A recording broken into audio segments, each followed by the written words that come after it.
Hi, I'm Joe Wills, 33 years old. Looking at my life today, a neat apartment in downtown Salt Lake City. Heading a green tech company, I dedicated everything to building you. Might think I have it all figured out, but honestly, my life feels like a book missing its first few chapters, leaving voids I can never quite fill. Those voids started long ago, back when I was just 10. Witnessing my grandfather being pulled away amidst a chaos I couldn't possibly grasp. I grew up in a family that to outsiders seemed incredibly important.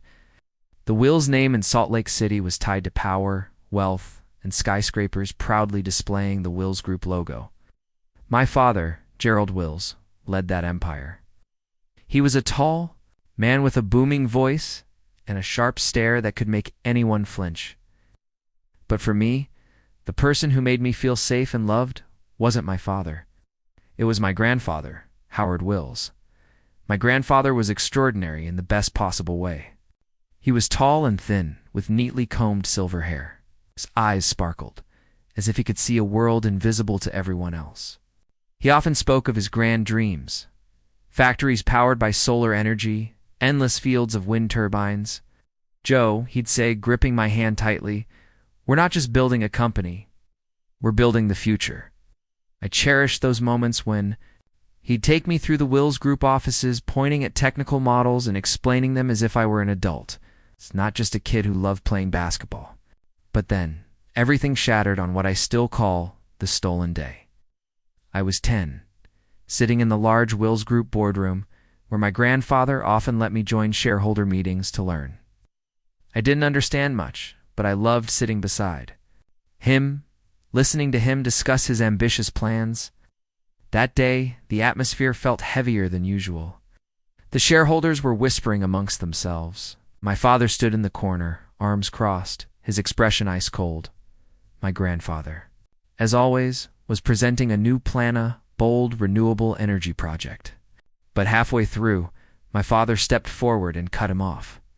"Howard, that's enough," my father said, his voice as sharp as a blade. "You're no longer fit to lead." I was stunned. My grandfather, not fit. The man who played chess with me every night, who remembered every detail of the stories he told me, was being called unfit. I looked at my grandfather, expecting him to laugh, to say it was just a joke.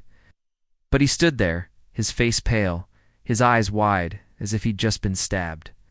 In the back, what followed felt like a nightmare. Two men in white coats appeared, along with a stranger who introduced himself as a doctor. He read aloud from a document, mentioning something about a mental disorder and lack of capacity. I didn't understand those words, but I understood the way my grandfather was dragged out of the room, his hands trembling, his voice breaking as he called out to my father, "Gerald, why are you doing this?" Screamed, trying to run after him, but my father held my shoulders tightly. "That's enough, Joe," he said, his voice hard as steel. "Your grandfather is sick. Can't see him anymore."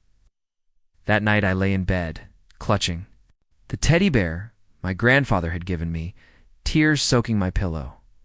I didn't understand. Grandfather was the smartest, strongest person I'd ever known.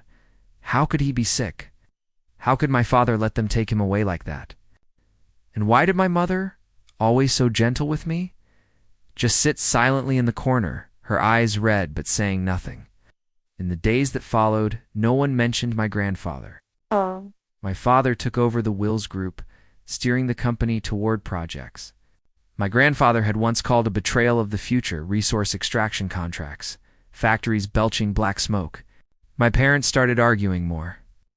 My mother, a university professor with strong ideals, couldn't stand my father's business practices, and I knew one day she would leave too. I began asking my father about my grandfather, but every time I brought him up, he'd give me a look that made me tremble. "Your grandfather isn't well, Joe. Stop asking." Once, I secretly called the mental institution where my father said my grandfather was being cared for. The person on the other end told me that patient Howard Wills was not allowed visitors.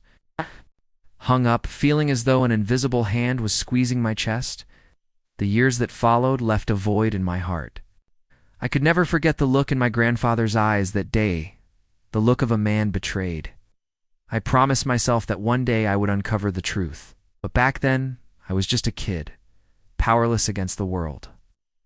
I had no way to stand up to my father, who seemed to have built a steel wall between me and every memory of my grandfather. Every time I tried to ask, he'd respond with a chilling stare or a curt snap. "Don't mention your grandfather anymore, Joe. You need to grow up and let it go." But I couldn't let it go. That void wasn't just pain. It was a reminder that something was deeply wrong, a secret buried beneath the surface. I entered my teenage years with a quiet determination. If I couldn't uncover the truth then, I would prepare for the day I could. I threw myself into my studies, not to please my father, but because I knew knowledge was the only thing that could make me stronger.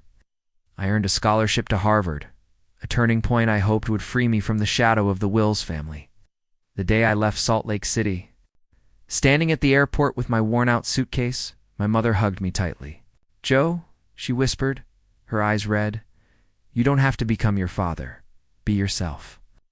That was the last time I saw her for a long while. After divorcing my father, she moved to Boston, teaching at a small university, living a quiet but meaningful life.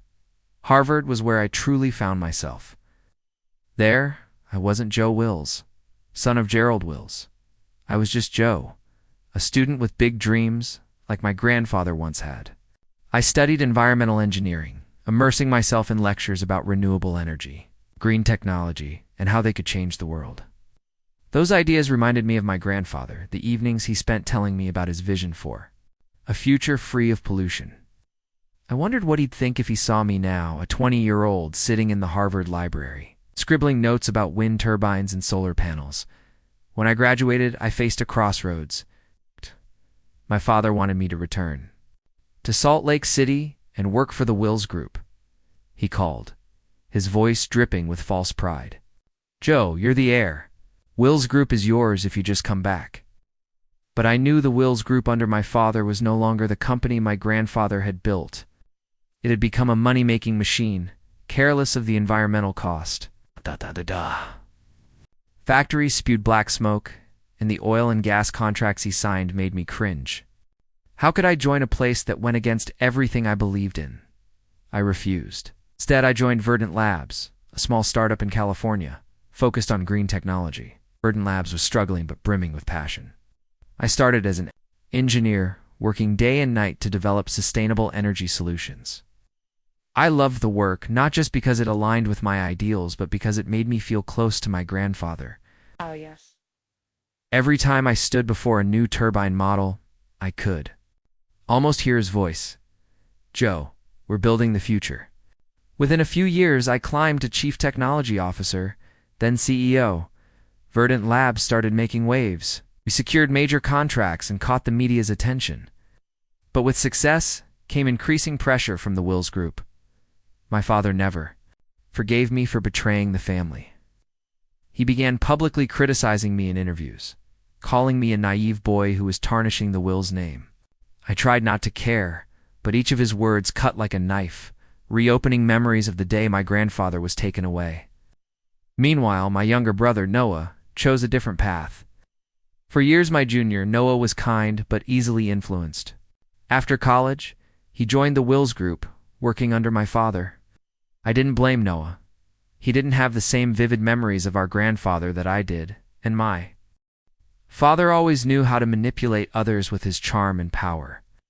But every time I saw Noah, I noticed the conflict in his eyes. "Oh, Joe," he said during a rare coffee meet, working at Wills Group. "It's not what you think. Dad does things I'm not sure are right." I grabbed his hand, trying to encourage him. "If you're not comfortable, leave, Noah. I'll help you." But Noah just shook his head, a sad smile on his face. "It's not that simple, Joe." My relationship with my father grew increasingly strained. Once, at a tech conference in San Francisco, we faced each other head-on. I was presenting Verdant Labs' new project, a groundbreaking renewable energy storage system. The crowd applauded, but then my father stood up from the front row, his voice booming like thunder. "My little Joe seems to think he can save the world with his pipe dreams. But business isn't a game, Joe. You're embarrassing the family." The room fell silent. I felt my face flush with anger, but I kept my composure and replied, "Dad, if saving the world is a pipe dream, I'd rather be a dreamer than destroy it. The crowd applauded again, but my father's glare felt like it could burn through me. I left the conference feeling like I'd won a small battle, but the real war was just beginning. On the flight back to Salt Lake City, I opened my laptop and checked emails from my team. A message from the Vice President of Business Development made my heart sink. "Joe, we've got a problem. Wills Group is lobbying hard for the Nevada contract. They've met privately with key investors, and word is Gerald is using old connections to apply pressure." I gripped the armrest tightly, anger surging through me. The Nevada contract, a project to build a renewable energy system for a new city, was Verdant Labs' biggest opportunity yet.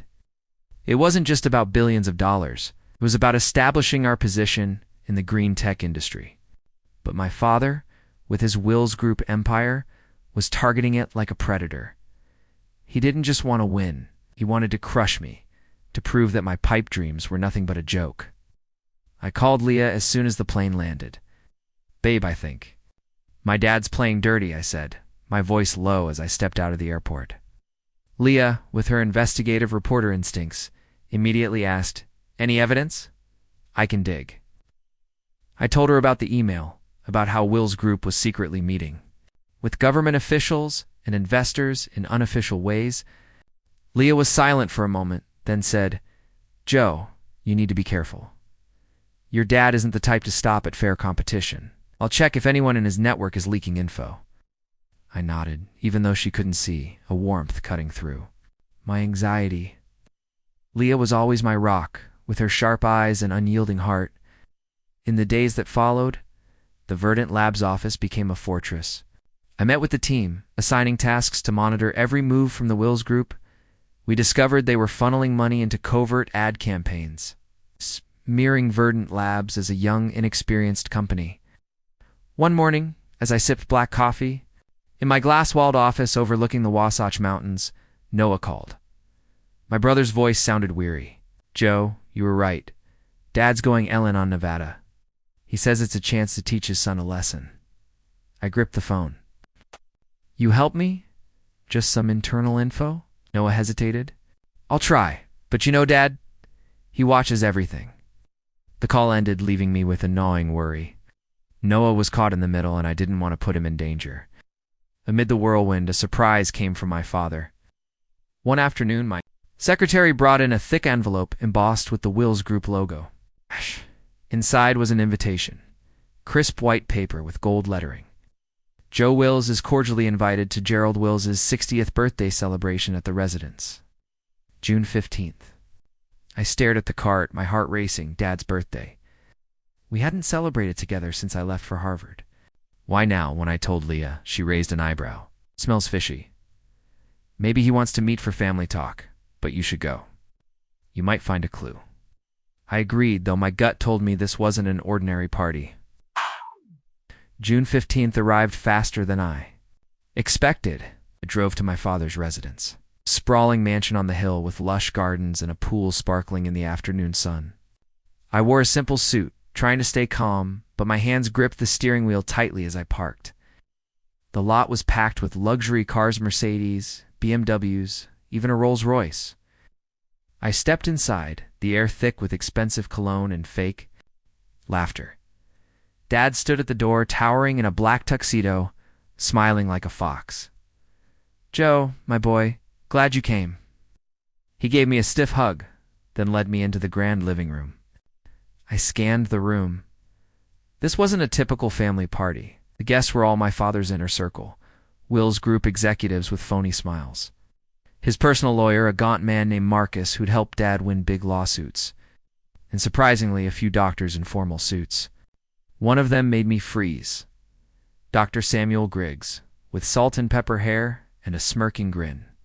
The name sent a chill down my spine. Looked so familiar, but I couldn't place where I'd seen him. More importantly, why was he here? Why had my father invited doctors to a birthday party? I tried to stay composed, greeting everyone, but it felt like walking into a trap. Noah approached me with a glass of wine, whispering, "Joe, see? This isn't a birthday. It's a strategy session. We're talking Nevada." The party unfolded with superficial conversations. I sat next to a Wills Group executive who kept asking about Verdant Labs in a mocking tone. Doing well, Joe? Heard you're competing with us for the contract. Hope you're not too stressed. I forced a smile, giving short answers, but the pressure built. Dad moved between groups, slapping shoulders, whispering things that made them laugh loudly. Leah texted me, "You okay? If anything's off, film it discreetly." Shook my head, trying to focus on the appetizer's shrimp salad with lemon dressing but my stomach twisted. The incident happened when the formal dinner began.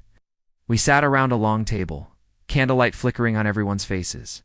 Dad, at the head, raised his glass. "Thank you all for coming. Today isn't just my birthday. It's a chance to talk about family and our legacy." He looked at me, his gaze sharp. "Joe, my son, chose his own path, but I hope he realizes Wills Group is the real future, not those green pipe dreams." I gripped my fork, swallowing my anger. But then Dad continued, his voice lowering. "You know, Joe, your grandfather was like that too. Full of ideals, but in the end, he couldn't handle the pressure. He lost control.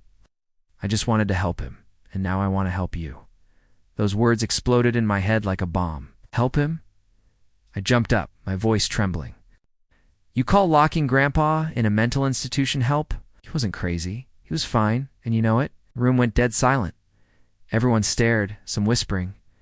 Dad smiled coldly. "Joe, you're losing it. Sit down. Don't embarrass the family." But I didn't stop. My blood was boiling. I pointed at him. He stole his company. "You used dirty tricks, and now you want to do the same to me. Dream on." My voice echoed, my hand shaking as I slammed the table, shattering a wine glass. I don't know why I lost control like that. Maybe it was the pent-up pressure, or perhaps something was slipped into my drink. I'm not sure. All I know is that day I acted completely out of character, hot-headed, unrestrained. And for a businessman like me, that was a fatal mistake. I panted, my face flushed, heart pounding wildly. Everything around me spun, distorted, hard to grasp. Noah grabbed my shoulder, pulling me out to the balcony. "Joe, calm down. What's wrong with you today? You're not usually this hot-tempered." I didn't know how to respond. I was utterly confused and disoriented myself, and my phone buzzed. An anonymous text appeared. "Stay calm, Joe. You're being recorded. Don't fall into the trap."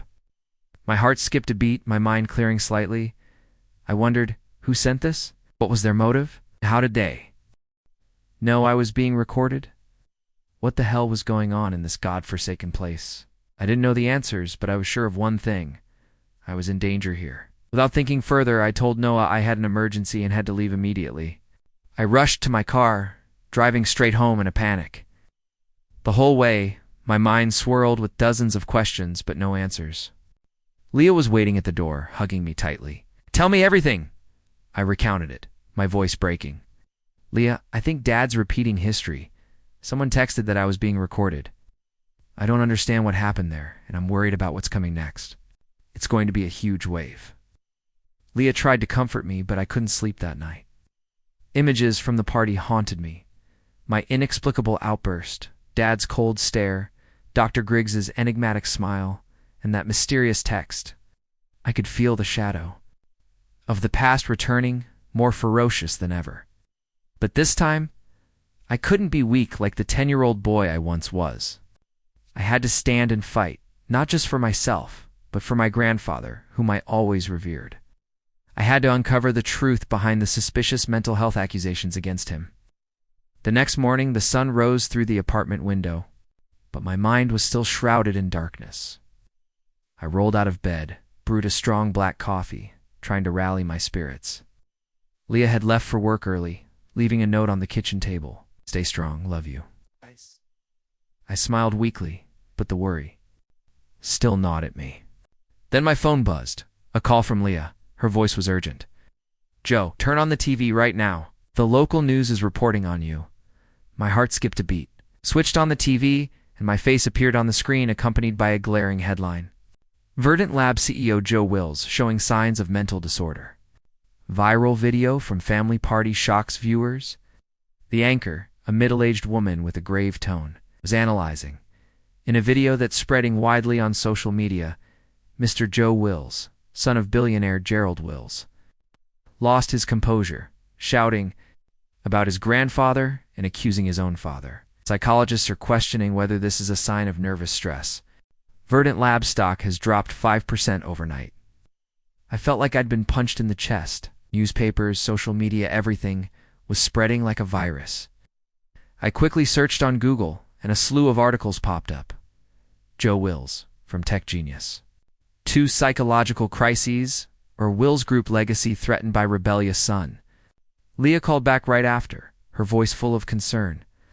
Joe, I just watched it. They're blowing everything out of proportion. I think this is your dad's ploy. He has connections in the media. I'll contact some colleagues to trace the videos. Source. I sighed, my voice faltering. Leah, I don't know what to do anymore. The company's being affected, and I feel like I'm being hunted. She comforted me. We'll get through this. I'm on my way home. Let's talk in person, okay? I agreed, but as I hung up, fear surged through me. This wasn't just rumors. It was a systematic campaign, and I knew my father was behind it. I decided to head to the office early, hoping work would distract me. On the drive, the car radio mentioned me too. Breaking news, Verdant Labs shareholders demand leadership. Health check after controversial incident. I turned off the radio, gripping the steering wheel tightly. When I stepped into Verdant Labs' modern glass building, everyone looked at me strangely, a mix of worry and pity. My secretary, Sarah, approached immediately.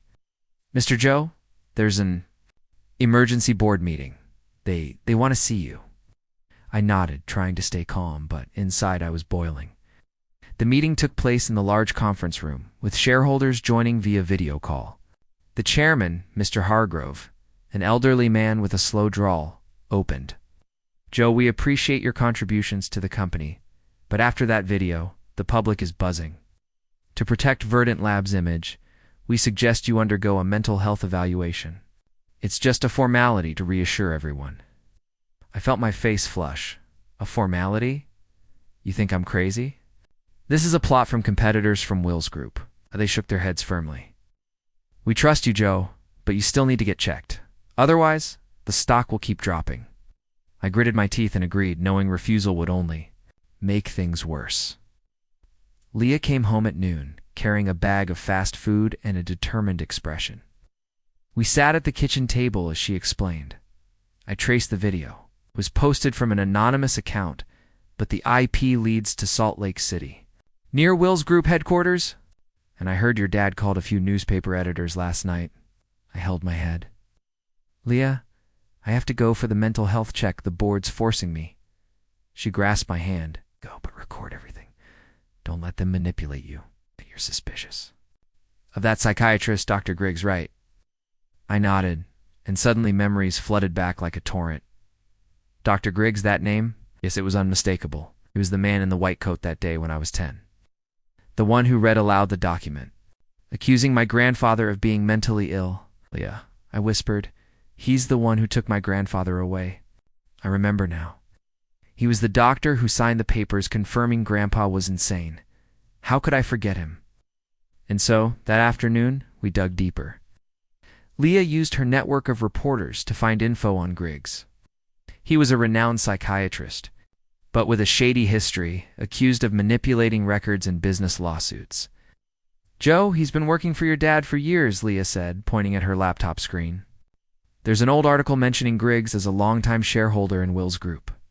I felt a chill. This wasn't coincidence. My father was repeating the old script, using mental health accusations to sideline me, just like with Grandpa. Next morning, I drove to Dr. Griggs's clinic, as required by the board. It was a cold glass building in the city center. My heart pounded as I entered, the air thick with the smell of disinfectant. The nurse led me to a private room, and then the door opened. Dr. Griggs stepped in, his salt and pepper hair neatly combed, a polite but fake smile. Mr. Joe Wills, he said, his voice feigning warmth. Pleased to meet you. Shall we begin?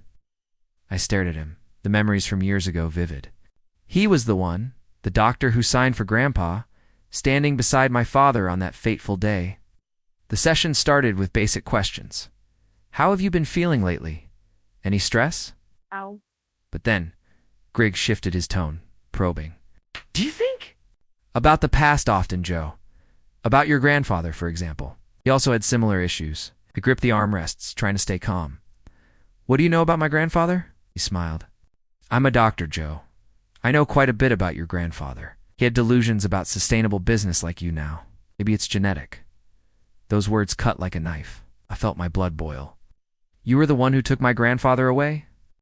You followed my father's orders, didn't you? Griggs shook his head, jotting notes. See, Joe, you're losing composure. This could be a sign of paranoid disorder. Scood, the way he interrogated me was intensely uncomfortable. Twisted questions about dreams, my relationship with my father, about delusions of saving the world through green tech. He kept implying I was repeating Grandpa's mistakes, that business stress could lead to losing control. I tried to answer briefly, but my voice started trembling. This is a scam. My father hired you to take me down. Griggs just smiled. Joe, calm down. We're just checking. But I couldn't calm down. I stood up, pointing at him. You know the truth. My grandfather wasn't crazy, and neither am I. He pressed the button for the nurse, and the session ended in chaos. I left the clinic with my head spinning, driving home in a rage. Leah was waiting, and when I told her everything, she hugged me tightly. Joe, did you record it? This is evidence?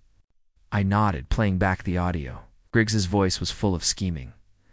Leah, I think my father framed Grandpa. He fabricated the mental illness story with that bastard Dr. Griggs. Helping, the goal was to steal Grandpa's company, and now he wants to do it to me. She nodded. We need to find Grandpa.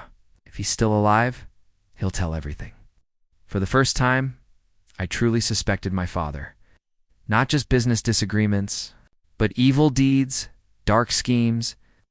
Grandpa was the victim, and I nearly became the next one.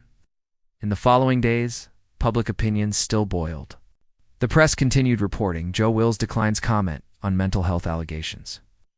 With photos of me leaving the clinic looking tense, Verdant Labs stock dropped further, and the board called another emergency meeting. But I was no longer afraid. I called Noah. I need your help. Find info on the mental institution where Grandpa was committed. Noah hesitated. Joe, Dad will kill me if he finds out, but I'll try. Leah dug into Griggs's records, finding old emails linked to Will's. Group I started planning not just to protect myself, but to turn the tables. I dreamed of Grandpa every night, his voice urging, find the truth, Joe. And I would. The past was no longer a ghost. It was my weapon. But I knew the battle had only just begun, and my father wouldn't stop easily. The days after the session, with Dr. Griggs, I lived like a ghost in my own apartment. The Verdant Labs office became a refuge, but even there I could feel the probing stares from my colleagues. The stock continued to plummet, and the board of directors kept sending concerned emails. I spent hours at my computer replaying the recording of the session, listening to Griggs's scheming voice. Paranoid disorder, he said, as if reading from a script. I clenched my fists, telling myself I had to act. I couldn't wait any longer. Leah was the first to bring a ray of hope. She worked tirelessly, scouring public records, her network of reporters, and even some anonymous sources she never revealed in detail. One evening, as I sat on the sofa, staring at an untouched glass of whiskey, Leah burst in with her laptop in hand, her face a mix of excitement and anger. Joe, I found it, she said, plopping down beside me. About Dr. Griggs, he's not as clean as he seems. I sat up straight, my heart racing. Leah opened her laptop and pointed to a series of scanned old documents reports from the Utah State Medical Board. Griggs was investigated for ethical violations, she explained, her voice low, as if afraid someone might overhear. He was accused of manipulating mental health records in a major business lawsuit. Company wanted to oust a partner, and Griggs signed off on a disorder certification without real evidence. They nearly revoked his license. I skimmed the documents, a chill running down my spine. But then Leah pointed to the crucial part. Look here, the investigation was abruptly shut down. Griggs was bailed out by a lawyer named Marcus Hale. the very same personal lawyer for your father, Gerald. They paid off witnesses to retract, and the case vanished from public records. I gasped, everything starting to click into place. Dad saved Griggs from prison, and now he's repaying the favor by targeting me. Leah nodded, her eyes gleaming. Exactly. This is evidence, Joe. I'll write an investigative piece, but we need more. We need the truth about your grandfather. I decided to hire a private investigator, a man named Frank Harlan, a former cop introduced by Leah through friends. Frank was a middle-aged guy with a scarred face, a raspy voice from cigarettes but eyes sharp as knives. We met at a suburban coffee shop where no one would recognize me. "Mr. Joe, I need inside info," Frank said, jotting in his worn notebook. Name of the mental institution, and any leads.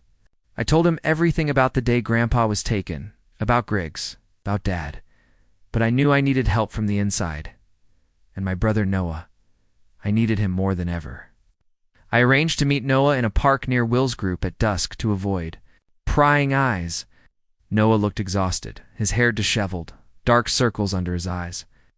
"Joe, I'm scared," he whispered as we sat on a stone bench. "Dad's watching everything, but I found this." Noah handed me a crumpled piece of paper. The address of Silver Haven Mental Institution on the outskirts of Salt Lake City, noted from old company files. Dad hid it well, but I sneaked into his office. "Grandpa's still there, Joe," they call. "In long-term care, but I think it's imprisonment." I clutched the paper, emotions surging. "Noah, you're taking a huge risk, but I need you to keep going. If Dad suspects, just say, 'I forced you.'" Noah nodded, a sad smile. "We're brothers, Joe. I can't let Dad win forever." With the address from Noah and Frank's skills, we began the investigation. It took Frank 2 days to confirm Silver Haven was a private facility, heavily secured, specializing in caring for high-profile patients. "Your grandfather's still alive?" Frank reported over a secure phone. "They list him as chronic disorder, but an inside source says he's healthy, just isolated. I can arrange a secret meeting." My heart pounded. "Do it, Frank. I'll pay double." Frank agreed and told me that there was a nurse in the facility who had been quietly helping my grandfather, and I was glad about that. The meeting happened on a pouring, rainy night to cover our tracks. I drove to Silver Haven, parked in the nearby woods, and sneaked with Frank through the back door. The nurse, a middle-aged woman named Maria, with compassionate eyes, led us through dimly lit hallways. "Mr. Howard has been waiting for you for a long time," she whispered. "He's not crazy, Joe, just locked away." We entered a small, Spartan room with an iron bed and an old wooden table. And then Grandpa appeared. Howard Wills, 83 years old, tall and thin, with silver-white hair, but his eyes still sparkling like before. He wasn't the frail old man I'd imagined. He was healthy, just a bit gaunt, and when he saw me, he smiled, tears rolling down. "Grandson, I knew you'd come eventually." I ran to hug him, tears streaming. "Grandpa, I'm sorry. I didn't know." Dad. He patted my shoulder, his voice steady. "It's okay, Joe. I'm still alive, and I've been waiting for this day. Now sit down. Let's talk." We sat at the table, Maria standing guard, and Grandpa began to tell his story, his voice warm, filled with suppressed anger. "Gerald, your father planned it for a long time. He and I disagreed on the direction of Will's group. I wanted to shift to green energy and sustainability, but Gerald only cared about quick profit soil extraction, environmental pollution. He staged a big argument at a shareholder meeting, hired Griggs to fabricate a mental disorder file. They planted evidence, sedatives in my drink, bribed employee testimonies. Then they locked me here, isolating me from the world so Gerald could steal the company. I listened, rage boiling inside. "Why didn't you call for help?" Grandpa shook his head, a sad smile. "They controlled everything, Joe. Gerald's lawyers blocked every path. But I didn't sit idle. I secretly monitored things through a loyal executive, Mr. Edgar, still working at Will's group. He sneaks information to me through Maria here. The nurse who's helped me from day one. They bring newspapers updates about you, about Verdant Labs. I'm so proud of you, Joe. You're doing what I once dreamed." I grasped his hand, moved. The anonymous text telling me to stay calm, that I was being recorded. Was that you? Grandpa nodded. From Edgar? He saw Gerald planning the same for you, using Griggs to take you down. I told Edgar to warn. You? Everything fit perfectly. Dad hadn't just betrayed Grandpa. He was plotting to repeat it with me. Grandpa, we have to get you out of here, I whispered. He shook his head. Not yet. I'm waiting for the chance to strike back. Take this. Evidence back. Coordinate with those you trust. We'll turn the tables. Expose everything. But be careful, Joe. Gerald is dangerous. You're hugged again, and I left with a heavy but hopeful heart. Frank drove me back in silence. Your grandfather's a fighter, he said as he parked. Back home, I told Leah everything. She listened, eyes wide. Joe, this is explosive. I'll combine it with Griggs's files for the article, but we need Noah to confirm. From the inside, I called my brother right away, and Noah agreed to help, sneaking more documents from Dad's office. In the following days, we laid out a detailed plan. Leah investigated deeper. Frank tailed Griggs for more evidence, and I prepared mentally for the big confrontation. Every night I dreamed of Grandpa, but now he wasn't a ghost. He was an ally, whispering, "Avenge us, Joe." But the risks still loomed. Dad was tightening the noose in every way, and the Nevada contract deadline was approaching. I knew I had to. Act fast. With evidence from Grandpa Griggs's files and help from Noah, we were ready. The battle was no longer secret. It was the alliance between generations between Grandpa and me to topple the betrayer. The following weeks passed in extreme tension. Leah finished a preliminary investigative article, sending it to me to read. Griggs, the bot doctor. History of manipulation under Gerald Wills's protection. She kept it secret, waiting for the right moment to publish. Noah sneaked files from Dad's computer, old emails between Gerald and Griggs discussing handling. Howard. Finally, I returned to see Grandpa again through Maria. He gave me a handwritten letter, a detailed plan to sue Gerald. You do it, Joe. I'll come forward when it's safe. I left the institution with revenge burning inside me. The past no longer haunted. It was power. But Dad, with his network, wouldn't surrender easily. I knew the climax was coming. The days that followed were a mix of tension and hope. My grandfather's letter lay in the locked drawer of my desk. He had outlined everything from gathering evidence to contacting independent lawyers, avoiding any ties to Will's group. Don't let Gerald know what you're doing, he wrote in his shaky, but resolute handwriting. He'll use every trick to stop you. I shared the letter with Leah, and she nodded, her eyes shining with determination. This is the key, Joe, but we need to strike hard from the public side first. My investigative article is ready. Leah had spent weeks perfecting the piece, a slow-burning bomb that she submitted to the most prestigious magazine in business and investigative journalism, the Sentinel Journal. It was a publication renowned for exposing corporate corruption, and Leah had good connections with the editor-in-chief from previous cases. The article was titled The Shadow of Power, Mental Manipulation in Business Families, the Wills Group Case.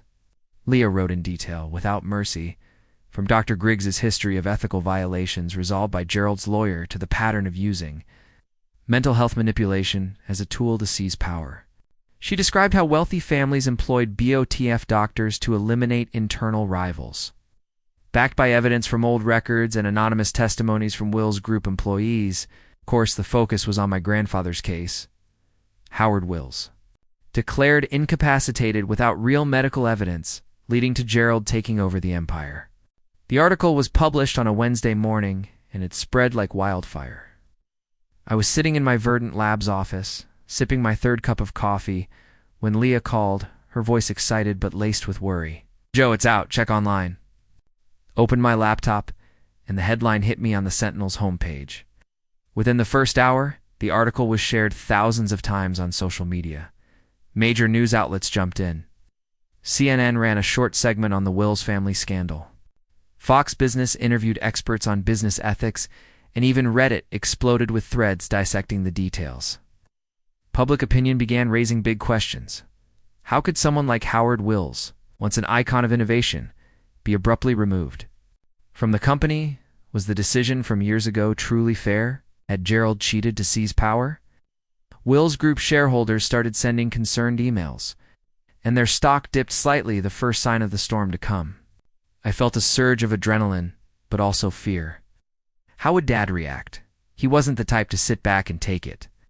Noah texted me right after. "Joe, Dad's furious.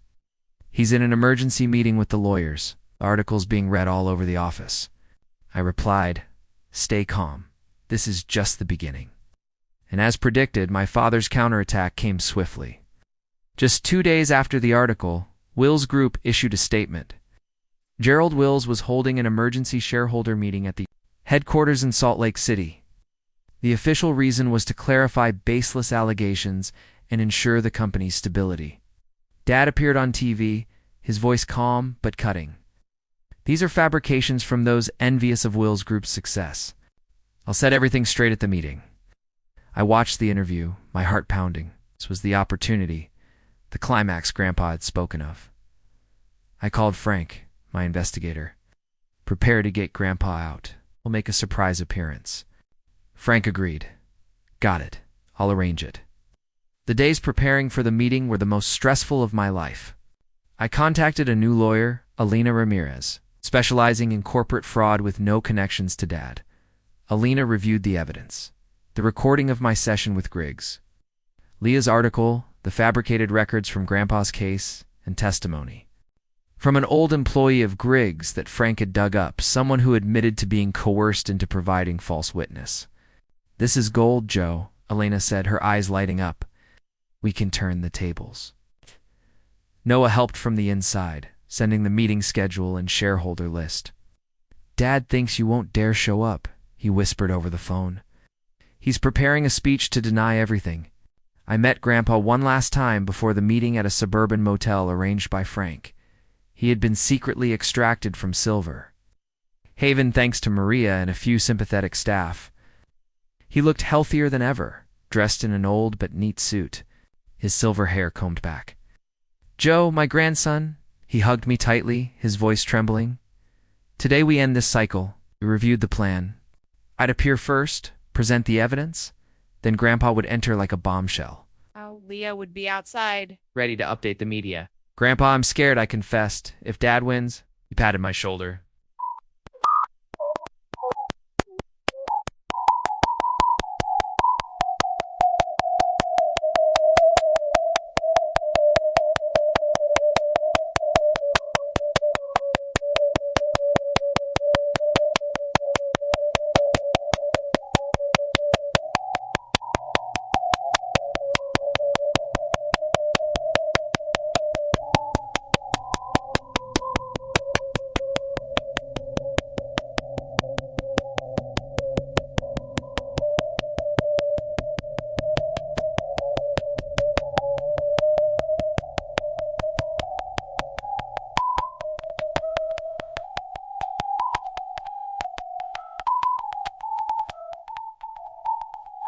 The day of the meeting arrived with Salt Lake City's sky overcast as if foretelling a storm.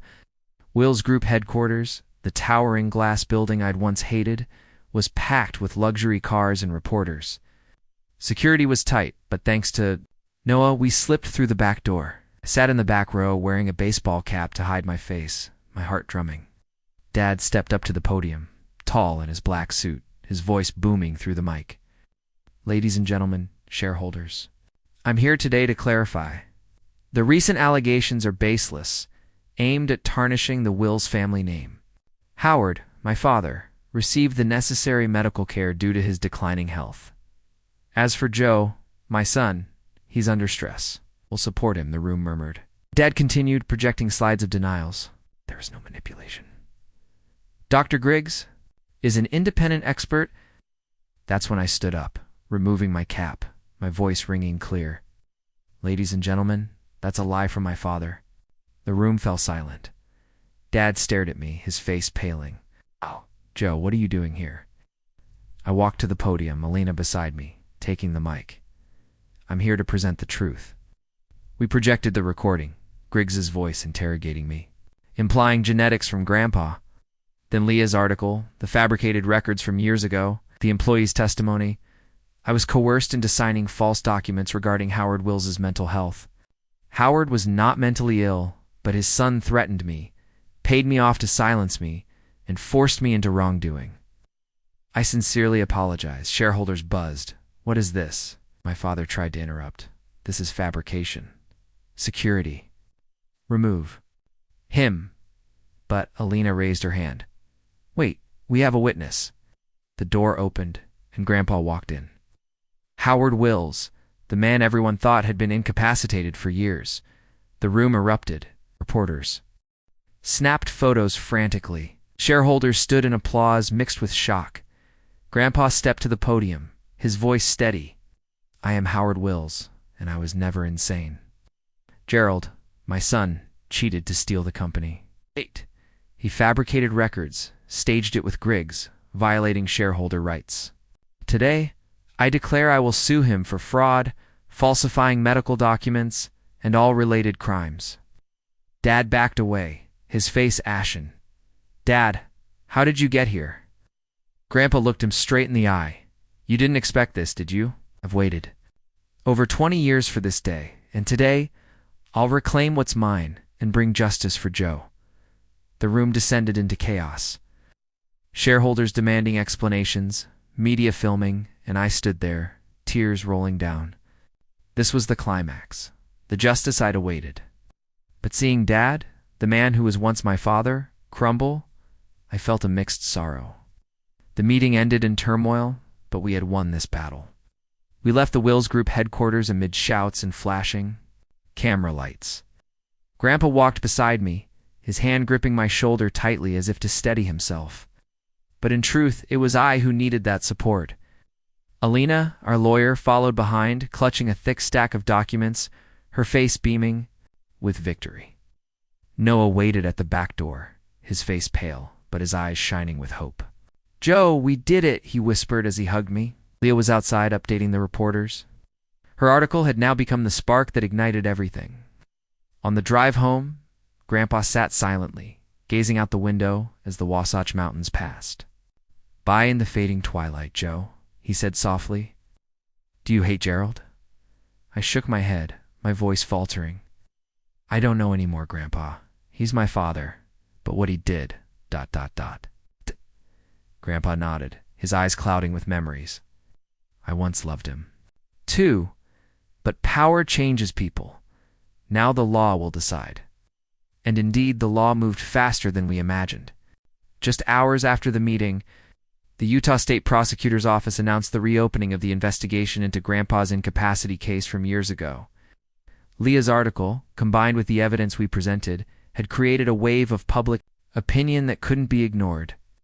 Journalists dug deeper, interviewing former Wills Group employees, and even some shareholders publicly demanded transparency. I received a call from an investigator. He introduced himself as from the Department of Justice, his voice stern. Mr. Joe Wills, we need statements from you and Mr. Howard. This is a serious matter involving medical fraud and abuse of power. I agreed immediately, feeling like a weight had been lifted. Grandpa, upon hearing the news, smiled for the first time in years. Finally, the truth is being heard. The investigation lasted a few weeks, but it proceeded at a breakneck pace due to media pressure. They summoned Dr. Griggs first. I imagined him sitting in the interrogation room, his salt and pepper, hair disheveled, his fake smile gone. His old records, the ethical violations Leah had uncovered, were revisited. Within a week, the Utah State Medical Board ordered the indefinite suspension of Griggs's license. The press went wild. Bought psychiatrist Dr. Samuel Griggs loses license. After manipulation, allegations, he tried to defend himself on TV, his voice trembling. Was just following professional judgment, but no one believed him. Investigators found old emails between him and my father, proving he was paid to sign fake papers for Grandpa. Griggs crumbled under pressure, confessing everything. Gerald Wills forced me. He promised protection if anything went wrong. Next was Dad's old lawyer, Marcus Hale, the gaunt man who had bailed out Griggs. He was charged with aiding fraud and concealing evidence. I followed the news, seeing photos of him being led into court, handcuffs gleaming under the flashes. Elena, explain to me, this is dominoes, Joe. One falls, pulling down the chain. And indeed, that chain of dominoes led straight to Dad. Gerald Wills. My father was temporarily suspended as CEO of Wills Group just days later. The board of directors, under pressure from shareholders and public opinion, had to act. They issued a statement to ensure transparency. Mr. Gerald Wills will temporarily step down during the investigation. Dad appeared on television one last time, his voice weaker than ever. This is a conspiracy against me. I'll prove my innocence. But his eyes betrayed panic. He faced criminal charges: fraud, falsifying medical records, corporate abuse of power. The prosecutor's office listed a litany of offenses from conspiracy to embezzlement. I got a text from Noah. Dad's breaking down, Joe. He won't eat or sleep. I replied, stay with him, but justice must be served. The days waiting for the trial were the strangest of my life. Grandpa stayed temporarily with Leah and me in our small Salt Lake City apartment. He liked sitting by the window, watching the traffic, telling old stories about the early days of building Wills Group. I once dreamed of a green empire, Joe, he said, his voice warm. Not money, but the future. I listened, feeling closer to him than ever. Leah cooked simple meals and we laughed like a real family. But late at night, I lay awake thinking about Dad. He was now alone in his vast mansion, isolated by his own actions. The trial took place on a chilly autumn morning. The courtroom was packed. Reporters, shareholders, even my mother flew in from Boston to witness it. Grandpa sat on the plaintiff's side, looking steadfast in his new suit. Dad sat across, his face gaunt, his eyes avoiding contact. The judge, a middle-aged woman with a sharp voice, opened. The case of Howard Wills versus Gerald Wills for fraud and rights infringement. Lena presented the evidence. Fabricated records, Griggs's testimony, old emails. Grandpa took the witness stand, his voice trembling but resolute. My son betrayed me, betrayed the family, was never incapacitated, only lost faith in my own blood. Dad tried to defend himself, his lawyer arguing it was all a medical misunderstanding, but the evidence was overwhelming. Griggs, now a witness for the prosecution, confessed fully. Gerald paid me $500,000 to sign the papers. He wanted the company for himself. The courtroom buzzed. My mother sat behind me, gripping my hand, tears streaming. After 3 days of arguments, the judge banged the gavel. The court finds Gerald Wills guilty of fraud. Howard Wills has restored his honor and full shares in Wills Group. Grandpa stood, hugging me tightly. Thank you, Joe. We did it. The news spread like wildfire. Justice for Howard Wills. Gerald convicted. Wills' empire changes. His dad was given a suspended sentence and massive fines, but he lost everything: position, reputation. I visited him once in the now empty mansion.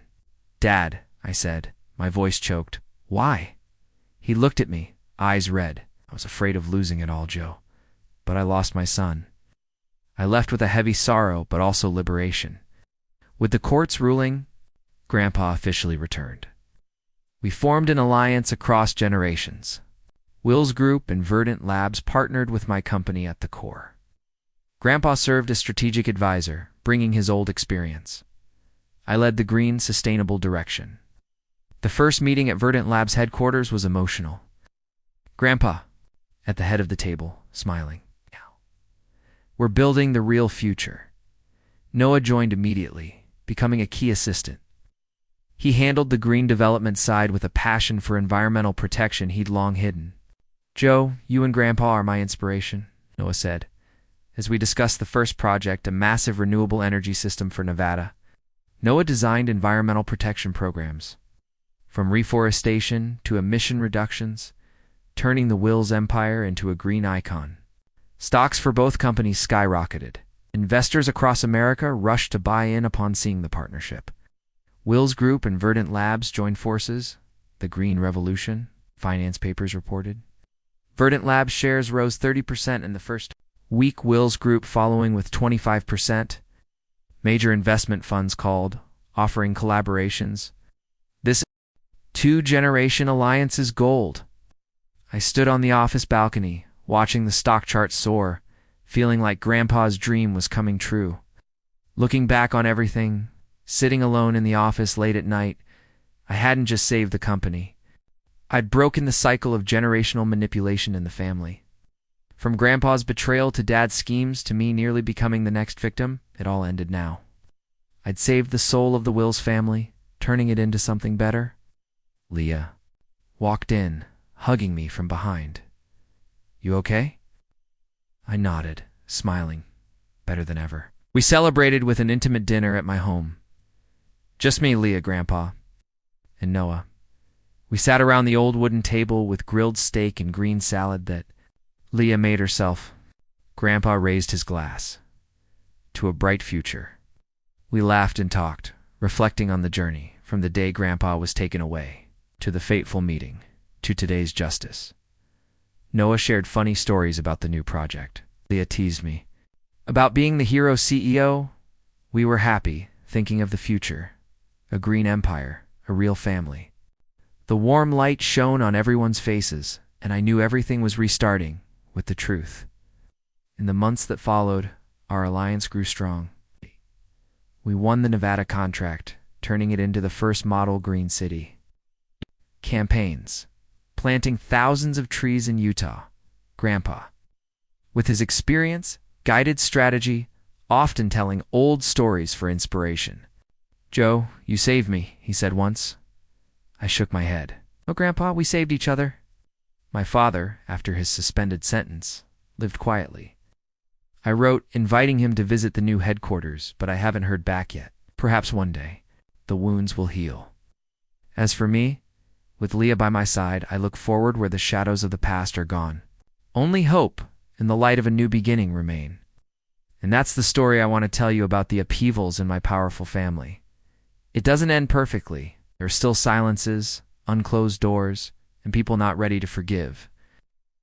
Me, the most important thing is that we've stepped out of the darkness, claimed the truth, and rebuilt the family in the way we choose. The rest, time will tell, and I believe it will be brighter than ever.